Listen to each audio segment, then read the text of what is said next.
Okay, we got the Triumph back on the lift. I've got all the parts for the front wheel. I already pulled the fender off, and I'm getting ready to drop the front wheel out.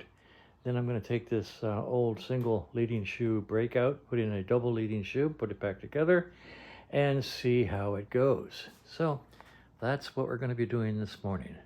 Right now it is, what time? It is 8:20 in the morning. It's a lovely day in the neighborhood. Good old Phoenix, Arizona. Beautiful bright sunlight, getting warm. Going to be 100 today, easy. We'll see how it goes. Okay, front fender, front wheel are off. We're getting ready to do some work on the bench. I thought I'd come over here and show you, say good morning, Good morning. the progression of what we've done with the brakes on this bike. Boy, oh boy. It came in here with this original single leading shoe brake with old style brakes, and they were the wrong shoes for this plate. And we got new shoes. Let's say they came in with these shoes. Yeah, but even I'm getting confused. They came in with these little shoes to fit the original plate, and wouldn't take the shoes that are the correct part number. So turns out it was the wrong plate and the wrong shoes on the wrong plate. Everything's wrong. So we got another plate and put the correct new shoes on it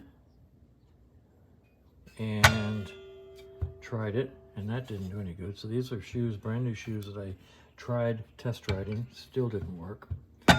Figured out that this drum might be wrong for this plate and shoes, and came up with a double leading shoe plate and new shoes that I bought, and I'm now going to dress out with the new springs from this setup onto these shoes and putting all of the levers and stuff to build up this double leading shoe brake assembly, and put that in and try that and see how it breaks, because this was a coaster brake, this was a coaster brake, and I'm hoping to goodness that this double leading shoe set up inside this drum, which I think is for a double leading shoe, will give us the right combination for a good front brake. It's going to be an adventure. In the meantime, over here, you know, we replaced these seals when we did the last effort, and this one's leaking like a sieve. I mean, I had a drip here even. It's just leaking. So we're going to pull both of these lower legs off, put new seals again, and this time, while we've got it apart, I'm going to put in, where do the springs go? I don't know. Oh, here. New springs. I bought new boots, but I think the boots, we replaced the boots last time. Oh, goody. So I got spare boots now. Going to put in new springs, new bushings, new seals, the whole 9 yards. The only thing we're not changing is the forked legs, and I think they're in good shape. On top of all of that, the last time I did a test ride, I was able to cause the clutch to slip. Second gear crank on the gas, and it would slip. So we had tried adjusting it. That didn't solve the problem, so we've got all new steel and fiber plates and a new primary gasket. So we're going to change out the clutch plates and see how it goes. So we got a full day, possibly two, of stuff to do on this very pretty bike in order to get it to run better and stop better. So the day begins. Here we go. Okay, well, while I have been over here getting the new shoes positioned and all these levers and bits and pieces that have to go into this backing plate to make things work, Kevin has been over here carefully taking these forks apart. And the forks themselves are in beautiful condition. I see no problem at all. They are just smooth as can be. And why this one would leak is beyond me. We've set up everything here as a show and tell. Let's see, okay. The legs, the new aluminum washers for the bottom of the legs. The old bushings are here. The new bushings we just bought are here. This is the new seal with the old seal still in here. the new O-ring that goes inside the seal holder, and this cork bumper that actually goes up here at the top of the fenders as a cushion should the legs come up that high. And same on this side, everything's laid out with the old parts and the new parts. One thing we wanted to show you, which is kind of cool, I'm going to get down here like this and show you how much the old springs had collapsed. Putting a straight edge across the two new springs, you can see that the old spring is about an inch collapsed. So putting the new springs in was a good deal. Should make it a whole lot nicer. So, all ready to go back together. Looking good. Okay, it's been a pretty good morning so far. That sounds terrible, doesn't it? We've had a good morning. The forks are completely rebuilt, new bushings, new seals, new O-rings, new everything. So they're on the bike and ready to receive the wheel. Over here at the wheel section of the workshop, we've installed this new double leading shoe brake assembly. It's pretty. You got it all cleaned up, spiffy. It turns easily, and then when you activate the brake, you can't even move it. It is tight. So that's really cool. So we're going to see how that goes when we put it on the bike. I think we're going to have brakes like you just can't imagine. I love that. Okay, got the fender there. We got the attaching nuts and bolts and stuff.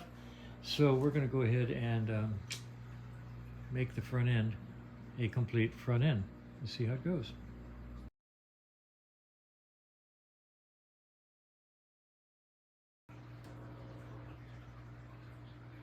Well, I've got the front wheel reinstalled, the new brake installed, double leading shoe, and it looks really, really good. See if I can spin it and do the brake at the same time as a demo. Let's see, get it spinning, pull the handle, nice and stop. That feels really good, real solid. And boy, I sure hope that gives good brake when we do the test ride. I forgot. I was supposed to show you how to adjust that. I forgot. Maybe next time. I made this little anti-fray fitting on the end. Frankly, all I did was take the barrel out of a eyelet, this part, take the insulator off, put it on, crimp it in place, and then solder it just for attractiveness, so it's not too ugly. And so that part is done. We rebuilt the forks. We have new springs, new bushings, new seals, new O-rings. Boy, I sure hope that sucker is oil tight. We'll find out overnight maybe, and during the test ride for sure. So we should know that in the next day or so when I take it out for a ride. In the meantime, I'm going to turn the bike around and face it the other way so that the primary is facing the workbench just for convenience. And I'll open up the primary and put in the new clutch plates, seal it back up, and then that'll finish the bike theoretically, and I will take it for a test ride. I will, or Kevin will. So it's on the downside of complete. We've crested the mountain, we're on the far side. Hopefully we will get this thing complete and out of here in the next day or so. In the meantime, the little BSA has gone home. So that went out this morning. He'll pack that up, take it to Sturgis. And a nice display bike in his shop up there. That leaves us with the 75 that's sitting here waiting for the timing cover to be returned, which should be any day now, and the 74, which has some electrical to be completed and tested. So good, the shop's getting a little bit empty. Maybe I can take a breather and actually take a break. Wouldn't that be fun? Okay, so good day, and once again, the fun just never stops.